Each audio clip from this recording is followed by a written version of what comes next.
നമസ്കാരം. രാഹുൽ മാങ്കൂട്ടത്തിൽ എന്ന തീപ്പൊരി നേതാവ് ഇപ്പോൾ പെൺകേസിൽപ്പെട്ടു. പല പെണ്ണുങ്ങൾ പലയിടത്ത് നിന്ന് പരാതി പറയുന്നു. പീഡിപ്പിച്ചു, ഗർഭഛിദ്രം നടത്താൻ വേണ്ടി ശ്രമിച്ചു, പ്രേരിപ്പിച്ചു, ഭീഷണിപ്പെടുത്തി. ഇതിൽ രാഹുൽ മാങ്കൂട്ടത്തിൽ കുറ്റവാളിയോ നിരപരാധിയോ? അതാണ് ചോദ്യം. ക്രൈംബ്രാഞ്ച് സ്വമേധയാ കേസെടുത്തു. ക്രൈംബ്രാഞ്ച് ഒരു കേസിനകത്ത് സ്വമേധയാ കേസെടുക്കുക അല്ലെങ്കിൽ പോലീസ് കേസെടുക്കുക എന്നുള്ളതൊക്കെ ഇത്തരം കേസുകളല്ല. ഇത്തരം കേസുകൾ, അതായത് ബലാത്സംഗം, പീഡനം ഒക്കെ കേസുകളിൽ ഒരു ഇര നിലനിൽക്കെ ഇരയുടെ മൊഴിയില്ലാതെ, ഇരയുടെ ഭാഗത്തു നിന്നുള്ള മൊഴിയില്ലാതെ, ഇരയുടെ ബന്ധുക്കളുടെ മൊഴിയില്ലാതെ ഒരു കേസെടുക്കുക എന്നുള്ളത് അത്യപൂർവമാണ്. അത് ചില കുൽസിത ശ്രമത്തിൻ്റെ ഭാഗമാണെന്ന് തന്നെ നമുക്കറിയാം. ഈ രാഹുൽ മാങ്കൂട്ടത്തിൻ്റെ ശത്രുക്കളാരും മാർക്സിസ്റ്റുകാരോ BJP-ക്കാരോ അല്ല, തനി കോൺഗ്രസ്സുകാർ തന്നെയാണ്. ഇവരാണ് രാഹുൽ മാങ്കൂട്ടത്തെ താഴെയിറക്കാനും അധപ്പതിപ്പിക്കാനും നശിപ്പിക്കാനും വേണ്ടി ഇറങ്ങിത്തിരിച്ചവർ. BJP-ക്കാരോ മാർക്സിസ്റ്റുകാരോ അല്ല. രാഹുൽ മാങ്കൂട്ടത്തിനെതിരെ ഇന്ന് വാർത്ത കേട്ടു. ഇന്ന് വാർത്തയിൽ രാഹുൽ മാങ്കൂട്ടത്തിനെതിരെ ഗർഭഛിദ്രത്തിന് വേണ്ടി പ്രേരിപ്പിച്ചു, ഭീഷണിപ്പെടുത്തി എന്നുള്ള കേസ് എടുക്കും എന്നാണ് കാണുന്നത്. ആദ്യം ഗർഭം വേണം, എങ്കിലേ ഗർഭഛിദ്രം ഉണ്ടാവും. വെറും ഗർഭഛിദ്രം ഉണ്ടായാൽ പറ്റത്തില്ല, അത് ഈ പറഞ്ഞ ആളുടെ ഗർഭമായിരിക്കണം. അങ്ങനൊരു സ്ത്രീ വേണം, ഗർഭം വേണം, ഇത്യാദി കാര്യങ്ങൾ വേണം. ആദ്യം തെളിയിക്കേണ്ടത് ഗർഭമാണ്. ഗർഭമുണ്ടെന്ന് അവൾ തെളിയിക്കണം. ആര്? ഈ ഇര എന്ന് പറയുന്ന വേട്ടക്കാരി. ഈ ഇര എന്ന് പറയുന്ന വേട്ടക്കാരി പ്രത്യക്ഷത്തിൽ വന്നിട്ടില്ല. അവർ എവിടെയോ ഒളിഞ്ഞിരുന്ന് ഇതുപോലെ ശബ്ദ റെക്കോർഡിങ്ങുകൾ വെളിയിൽ വിട്ട് അവഹേളിക്കാൻ ശ്രമിക്കുകയാണ്.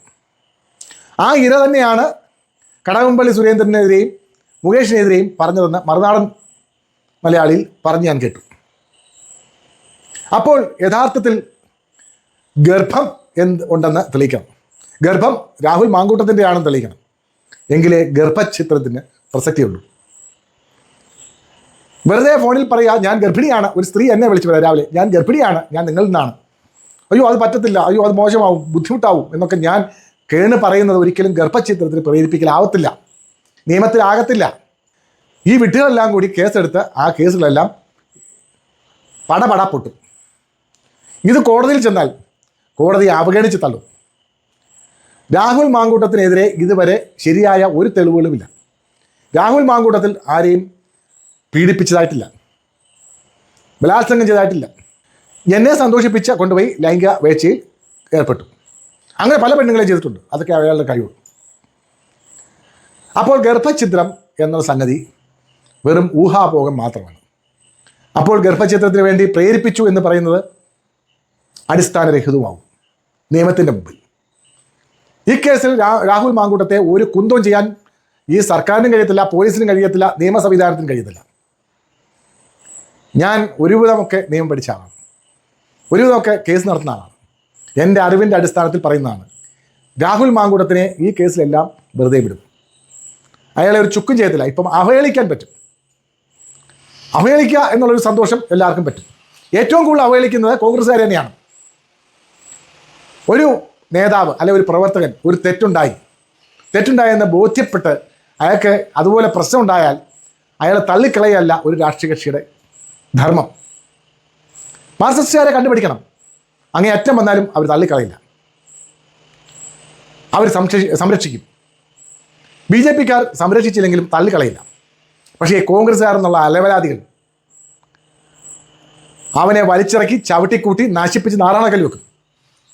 ഇത്രയും നല്ല വാക്ചാതുര്യമുള്ളൊരു നേതാവിനെ, ഇത്രയും ആർജമുള്ളൊരു നേതാവിനെ, സകടാശേഷിയുള്ള നേതാവിനെ ഇവർ ഈ ചവിട്ടിക്കൂട്ടുന്നത് ആ പാർട്ടിക്ക് തന്നെ ദോഷകരമാണ്. അപ്പോൾ എൻ്റെ അനുമാനവും എൻ്റെ നിഗമനവും എൻ്റെ കണ്ടെത്തലും രാഹുൽ മാങ്കൂട്ടത്തിനെതിരെ ഒരു കേസ് നിലനിൽക്കില്ല. ഈ കേസുകളെല്ലാം ശുദ്ധ കളവാണ്. പോകെ ഞാൻ രാഹുൽ മാങ്കൂട്ടത്തിൻ്റെ ആരാധനാവുകയാണ്. എന്തൊരു സുന്ദരനായ ചെറുപ്പക്കാരൻ, എന്ത് നല്ല ചിരി. അയാളിൽ ആകൃഷ്ടയായി പലരും ചെന്നു. അതൊന്നും അയാളുടെ കുഴപ്പമല്ല. എനിക്ക് അത്രയും പ്രാഗൽഭ്യം ഉണ്ടായിരുന്നെങ്കിൽ, എനിക്ക് അത്രയും കഴിവുണ്ടായിരുന്നെങ്കിൽ, എനിക്ക് അത്രയും പ്രതിഭ ഉണ്ടായിരുന്നെങ്കിൽ ഞാൻ ഇതിൽ കൂടുതൽ ചെയ്തേനെ. എനിക്കതൊന്നും ഇല്ലാത്തതുകൊണ്ട് ഞാൻ ചെയ്യാതിരിക്കുന്നു. അതുപോലെയാണ് ഈ തെറി പറയുന്ന ഓരോരുത്തരും. അവർക്കൊന്നും കഴിവും യാതൊന്നുമില്ല. രാഹുൽ മാങ്കൂട്ടത്തിൻ്റെ പുറകെ പോയി അയാളുടെ കുണ്ടിക്ക് വിടാൻ ശ്രമിക്കുക. അയാൾ വളർന്നു വരുന്ന നേതാവാണ്. അയാളുടെ പ്രതിഭ ഒരിക്കലും നശിപ്പിക്കാൻ പറ്റില്ല. ഞാനിപ്പോൾ പറയുന്നത് നിങ്ങൾ കുറിച്ച് വെച്ചു. അയാൾ തിരിച്ചു വരും, അയാൾ തിരിച്ചു വരണം. അതായിരിക്കണം നമ്മുടെ സന്ദേശം.